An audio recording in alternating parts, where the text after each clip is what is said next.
Hi, welcome to another episode of Thread Talks. And today I'm so excited to have the most sought after facialist in London on the Brow Sofa today. She operates out of her plush headquarters in Chelsea. She has a waiting list as long as Great Britain. Celebrities from Hollywood to royalty and everyone else in between. She has her own skincare range for all those that need to take care of their skin at home. She's been going for 25 years and I'm so thrilled to have her here so we can pick her brains about everything we want to know about skincare. Welcome, Sarah Chapman. Thank you, Vanita. It's great to be here. There's It's so much we could taken talk a about. while to get you here. You are the busiest woman ever.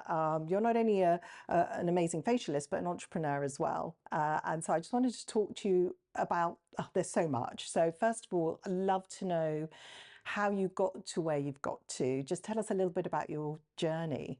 Yeah, I mean, actually, if you go right back, when I left school, I trained as a makeup artist before I did anything else, actually. But that sort of brought me into the world of beauty. And then in that, I kind of ended up in a bit of a wellness space. I trained in aromatherapy, massage, and then everything sort of beauty related.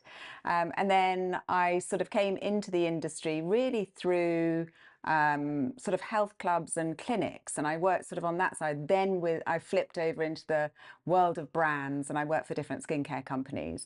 But I set my product range up in 2008, which is like forever ago, and my clinic practice a little bit longer. So been looking after people's skin for quite a long time now. Yes, and you know, also you have some amazing people walking through your clinics, and you're very discreet about that. But I was wondering how you get them, how you prepare skin for those sort of red carpet moments or those photo shoots. Are there any sort of quick tips and tricks that you have to use to get? Yeah, I mean, luckily in my clinic, we've got everything from hands through to all of the machinery and technology that you use for facial treatments. Now, we literally operate on this.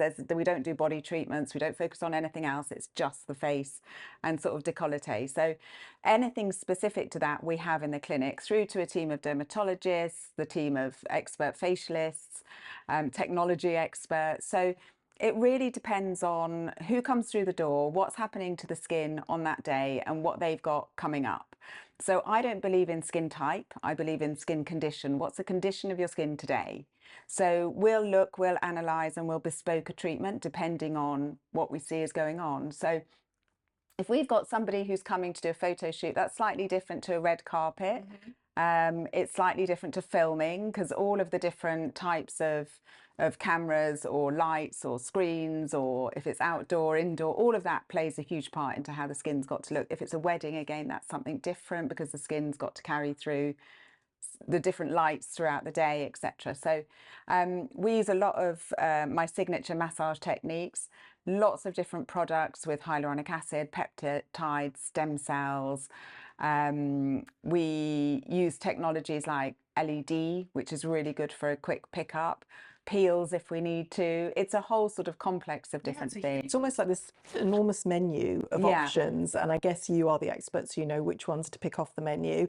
I know when I came in, you told me my skin was quite thirsty, and there was some micro needling, but also used your hands a lot, which I loved. So it was a real combination of different things. I mean, I felt amazing when I left. So I mean, that's the thing that I've always done since the beginning. So even when it was me in a room by myself and I didn't have anything else, it was trying to blend the core of the massage and manipulating the skin and working from sort of the surface to the muscle, the lymph drainage, and all the different aspects of the skin.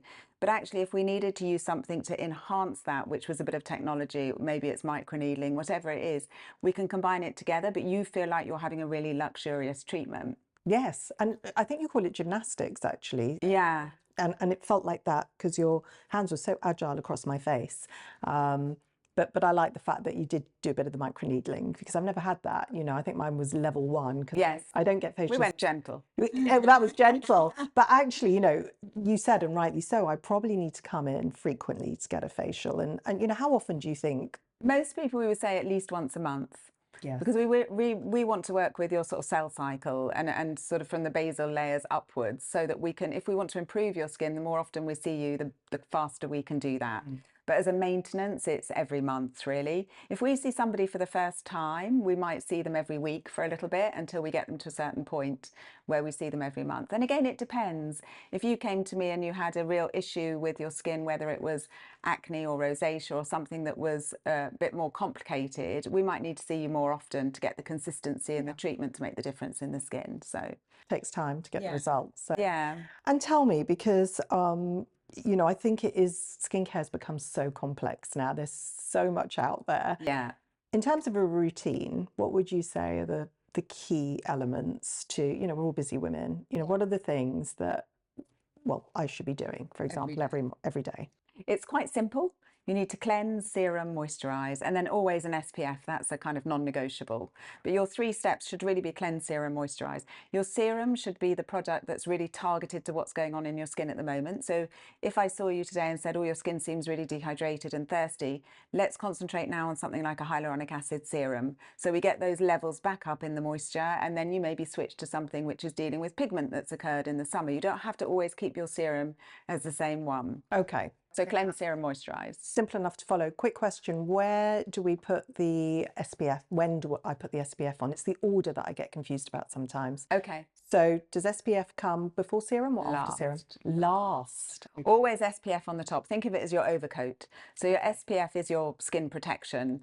So your clothing is your body protection. So it's the last thing because it needs to sit like that sort of veil of armor between you and all the UV exposure. And the makeup on top of that. Yeah, makeup can go on top of that. Okay. Yeah. So really your serum should always go on first. If you use a combination of serums, because some people like to cocktail, I like to cocktail different ones, use the thinnest first so that can absorb, let that sink in, then put the next one, then the next, and then your moisturizer inevitably will be a thicker consistency because it's formulated in a way to sit more on the surface of the skin. That's a great way to remember. Look at the consistency of it, thin to thick. Yeah, exactly. In terms of ingredients, because that's another thing I feel overwhelmed by, are there any, you mentioned hyaluronic acid, are there any other basics that we should ensure are in our creams? And I guess it depends on age as well. Yeah, it depends what's going on your skin, but my philosophy is really about skin health and longevity. So we want your skin to be as healthy as it can be, and we want to kind of insure it against the future so that it stays healthy, it looks good, it pushes back the aging process as much as possible. So things that work really well for that are antioxidants, because we're being attacked all the time by all the sort of oxidative stress from pollution, UV light, high energy visible light, electromagnetic radiation, all the stuff that's around us on devices. So you want to defend against that as much as possible. Antioxidants are really basic things like vitamin C, vitamin E, things like coenzyme Q10, all things that are quite good taken internally as well as putting on the skin. Okay. And is that peptides? Do peptides fall in that? Or is it... No, peptides is a different thing, but peptides are a string of amino acids. So we have sort of peptide chains in so many different sorts of ways, but peptides are brilliant in skincare, and they can come in quite a few different forms, but they really work on that collagen production, but also quite a lot of them work in a kind of sort of Botox-like way in order to smooth lines. So they kind of interfere with some of the messaging between the cells and the neuromessaging. So peptides can be really good in skincare. I would always make sure that I'm using antioxidants, peptides, hyaluronic for that dewy glow hydration, and retinoids. Vitamin A are kind of the gold standard ingredient. That's your retinol, retinol palmitate. And if it was prescription, it'd be retinoic acid. And in terms of age, this is something that we often have to advise on. Brows is quite a different thing, but we've got 15, 16-year-olds now using skincare. I think they probably shouldn't be using. I have a 17-year-old daughter, so you know, TikTok is dictating what she's wearing, which is not always the best thing. But I just wonder, in terms of age, is there something that we should be building up as we get older? So what, you know, as a teenager, what we should be thinking about versus a woman of my age. Yeah, yeah. It's interesting because I mean, age, yes, there are some guidelines you can put in on age, but you could also put two 30-year-olds next to each other and their skin could be 10 years different because of their lifestyle, because of UV exposure, etc. So again, you've got to look at each individual. But in your teens, you really just need good cleansing and moisturizing. You don't need to be diving into the retinoids. You don't need to be doing any of that. And we're seeing a massive problem actually from that, where people too young are using too intensive actives, and from that we're getting real barrier disruption. So we're trying to fix something that's been done by somebody thinking they're doing good actually, and to try to get the skin healthy and strong again. And it needs to be strong to be resilient. We need to defend against the world every day. So moisturizing and cleansing in your teens. As you get into your 20s, you can start to introduce more performance skincare, but not the super high strengths. You just don't need it by that point. As we get into our 30s is where we should be using our retinoids, starting to get into peptides, looking at things that are more intensive in terms of treatment. As we go into sort of 40s and 50s, we see a massive change in the skin because of hormonal changes. So we see a huge drop in collagen around 50, elastin, the skin becomes slacker. Things like peptides and retinoids at that point are absolutely critical to get into a routine because they will really help your skin perform and keep it looking as youthful as possible, but also keep the skin having that glow which everybody wants. Yes, and the collagen's interesting. Would you say that they should be extra supplements taken on the side that you ingest, or is that something that we should look for in our skincare? I think you can't get collagen itself in a formula to work because the collagen molecule is too big. So actually, you need things that trigger your own collagen, and that would be your peptides and your vitamin A. So really, you can take collagen supplements for the body. My opinion, very little of that will get to the skin because unfortunately it's going to go everywhere else first, and there'll be very little of it that will make its way to the skin. So really you want things that will promote your own collagen. And that's also in clinic something that we do with microneedling. So if we do an intensive microneedling treatment, we're basically causing trauma to the skin. So your cells chuck out collagen, the fibroblast cells, to the area to heal the wound, and that is that stimulating collagen process. So as we get older and we need a little bit more than just something in a product, we can actually enhance it through clinical treatments as well. Oh, that's fascinating. And you also offer a signature gymnastic technique when you do your facials. Is that something that helps with collagen kind of stimulation, or is that is In a way, yeah, because it brings up blood flow, it helps with lymphatic drainage, it stimulates everything. We also work, the gymnastics massage is interesting. It's something that I sort of developed over the years, but it works almost like a crescendo of music. So it starts off, it's quite slow, it's quite methodical. You experienced it in the treatment. It's like our hands are kind of dancing on the face. Then you get this crescendo where it's really fast and vigorous and energized, and then it kind of comes back down again. And through that, we're working the sort of surface of the skin, and we're going right down to the muscles and to lifting the muscles, to releasing any tension in the muscles here, particularly here, and across the jawline and down here. So you get a kind of facelift effect, but you also get the boosting of collagen, the blood flow and everything, which it obviously helps in the more long term as well. A massage, if it's a powerful massage and if you're doing it in the right way, can literally just kind of almost get underneath the skin and start to re-energize and wake everything up. Sarah, can I ask if there's one skincare tip you could give to the brow community, what would it be? Oh, the brow community. So it'd be something for the eyes, wouldn't it? So I think that, and I get asked this a lot actually, is how do I treat the eye area? The eye area is very different. So the skin, the tissue under the eyes is the thinnest that we've got. It's about 0.2 millimeters in thickness. Underneath the blood vessels don't have valves. They can't pump the blood through in the same way. We don't have the oil glands that we have on other areas of the face or the body. So this area does need to be treated very differently. It really needs moisturizing, but it doesn't need something heavy. So it's about making sure that you treat your eye area kind of with respect. Don't ever pull, tug, drag the eye area, even if you're sort of doing your makeup or your brows, you know, be conscious that this is very thin and very delicate. Like that's why we always apply with our ring fingers if we're doing around the eyes.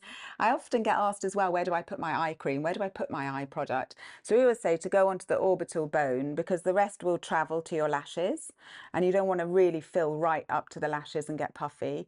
And then I always get people to squint and smile. And where do those lines go to? Take your eye product right round there. And then whatever's left, just onto the number 11s in between. Because if you're using an eye cream like ours, which has got peptides and things in, it will help to smooth out any of those frown lines at the same time.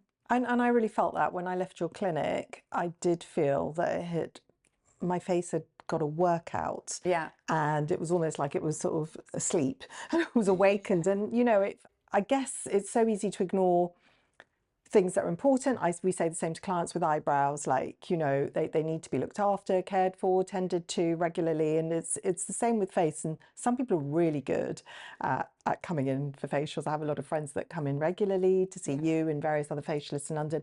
But there's other people that it's always put as it's sort of last Down on the the bottom agenda. of the list. And it's because we're busy. Yeah. But actually, it does make a tremendous.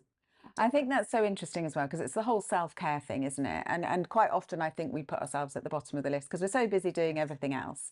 And I have that quite a lot with people that come in for a facial, and then halfway through, it's almost at the beginning they're thinking, why am I here? Because I haven't got the time to be here.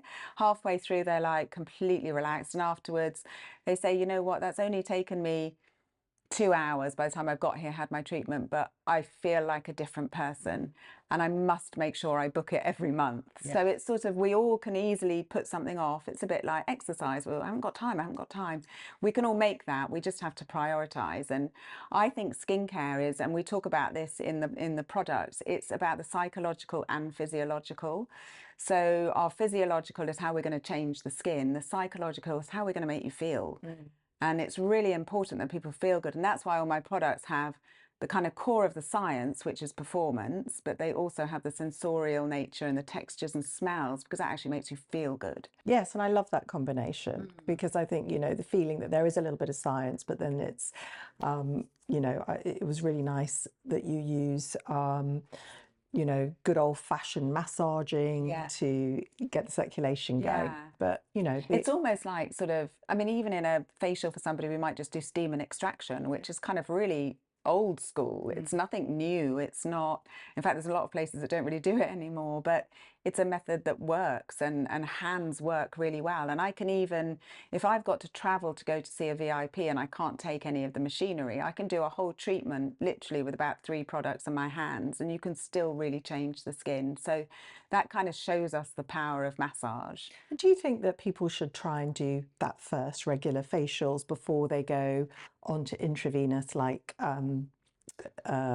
Botox and, you know, other injectables? Or do you think it doesn't really matter, they complement each other, you know, as you're aging, you know, go for all of it? Or do you think actually a really good facial can do the trick? A really good facial can do a lot, and regular facials can do a lot, and then some of the technology can do even more. So it's almost like the 3 steps.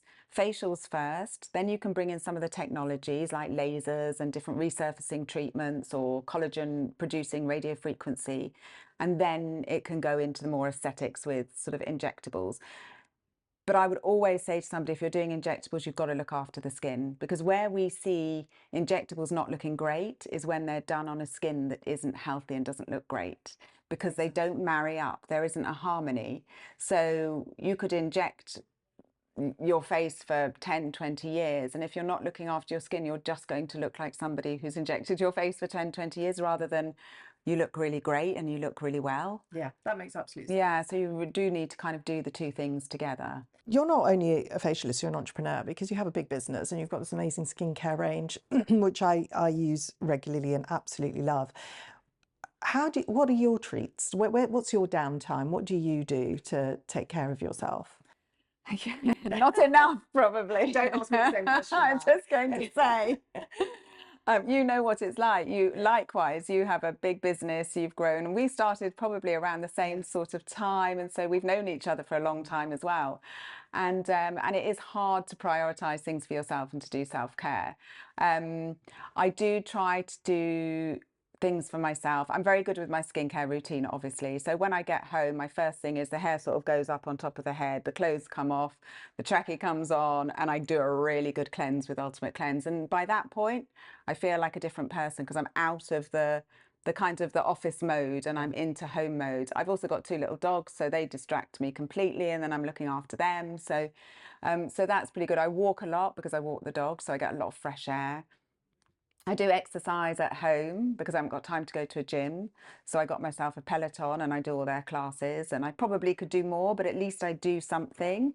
So I think, yeah, you do have to look after yourself, but that can actually just be something small that makes you feel better. Yeah. It doesn't necessarily have to be something huge. Yeah, feeds your soul. Yeah, what do you do?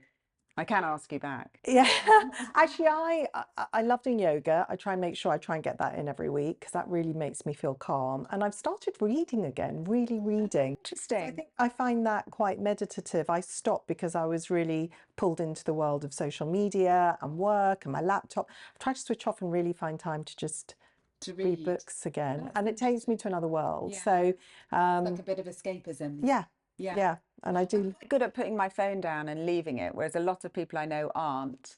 I never have it in the bedroom. There's things like that. So there are probably lots of little touch points that I do to try and get away a little bit from sitting and scrolling too much social media and everything else. So I totally get that. But having a book to then go and dive into is quite a good idea. I mean, it's really hard when I've got my phone and I'm thinking, oh, I could just scroll. Or it pings and you think, Yeah, oh, I know. I It's the better best have a thing. look. Leave the phone upstairs. Yes. Well, for now, just do that. Yeah. So now let's get on to brows very quickly.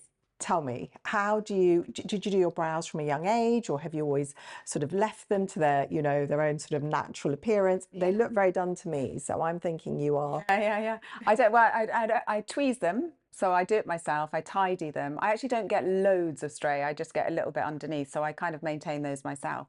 But I have had them semi-permanent tattooed done a few times over the years because a friend of mine does it, and I love it because it just gives that definition. I also use pencil, your pencil this morning, the long skinny one, and I don't even know what it's called. Yes, okay. So I put that. Yeah, because on this one I've got a tiny little hole almost. I don't know why, but there's just something in the shape. And we've tried to fill it in with the semi-permanent, but it still seems to be there. So I always do a little bit of pencil. And I do think when you put your makeup on and you do your brows, even if you do them lightly, it makes such a difference to the shaping of the face. But also for me, with my eye color, it suddenly makes my eyes really pop out if I get the right shade on the brows. Well, you've got such beautiful blue eyes, and I think that just slightly darkening the brows so they're one shade darker than your hair just really makes them pop. So, and you'll be a chai in our shade palette, which you've probably used, and your brows look great. So what was the sliding door moment that led you to start your skincare brand? Interesting. I was working with different skincare companies. So I'd worked with a very sort of French botanical aromatherapeutic brand, and then I worked with a South African very clinical doctor's line. And at the time I was doing a handful of facials, a handful of clients, and I had this really good client who came in one day and she said her friend came to stay and had this big luxury glass pot and scooped the cream out and put it on, and she felt really envious because I sold her this very clinical ugly tube that she'd hide in the cupboard that was all sticky and horrible. And I thought, why can't she have the pleasure factor of that gorgeous cream moment, but the performance of that doctor brand? And so it was that point that I thought there needs to be a product range that is serious science, delivers results, the core of it has that intensity, but actually gives people the sensorial, emotional, psychological pleasure through packaging, textures, and scents, which are all done from essential oils, so they can really trigger the limbic system in the brain to make you feel good, to trigger memories, etc., etc. So that was really what made me think, right, I can do this. I knew exactly what it was. It just took a long time to create. Well, and I think your facial night oil is a perfect example of that. Yeah. It feels so great, and it's doing its work on my skin. I can feel it at night. Yeah, it's like loads of facialists in your room at night. Exactly. But I was mixing together about 8 or 9 different things in a facial to massage with. So some had peptides, some had vitamin A, some were just delicious oils, some I bought in from Italy, floral waters. And I used to mix all this stuff together. And I thought, how can I get the concept of all of those into one bottle, and that's what Overnight Facial is. And that was one of the first products and has been our #1 product for 16 years. Loves it. Uses it. Yeah, me too. Nice to buy. And one question that I ask all our guests is, do you think you were always destined to do what you do? And if you didn't do it, what else might you have done? I think probably I was always destined to do something in beauty, because even at school I was always in trouble for dyeing my hair purple or wearing too much makeup or whatever it was. And I think my geography teacher even said to my parents in one of the sort of parents' evenings, I think Sarah's going to go and work in Boots at the cosmetics counter or something. So I think I obviously was really interested. My mum says I even used to mix creams and potions in the kitchen when she used to go to work in school holidays, and she'd come home and I'd have created some sort of cream, goodness knows what out of. I love that. And I'd want to put it on her face and, you know, do all that sort of stuff. So I think it would have had to have been something beauty. If it wasn't skincare, I think I probably would have gone down the route of makeup artistry, because that's what I started out doing actually when I left school. So you, which I love. I did special effects actually. I did horror movies in Australia at the beginning. amazing. So completely different. Completely different, but Yeah. destined to be in the world of beauty. And how pleased I am that you are. Yes, me too. And it's a great place to be, isn't it? A great place. So fun. And it's so nice making, feeling like you've changed women's lives. Yes. Day after day. Yeah, exactly. The moments of satisfaction when you can make somebody feel so good is brilliant. Well, thank you, Sarah. It's been an absolute pleasure having you on the Brow Sofa, and I'm sure everybody has taken away your tips and tricks. And if you haven't been to Sarah, her clinic, or to any of the facialists that you work with, get yourself down now, because it could be a while. You might be waiting a while. Thank you.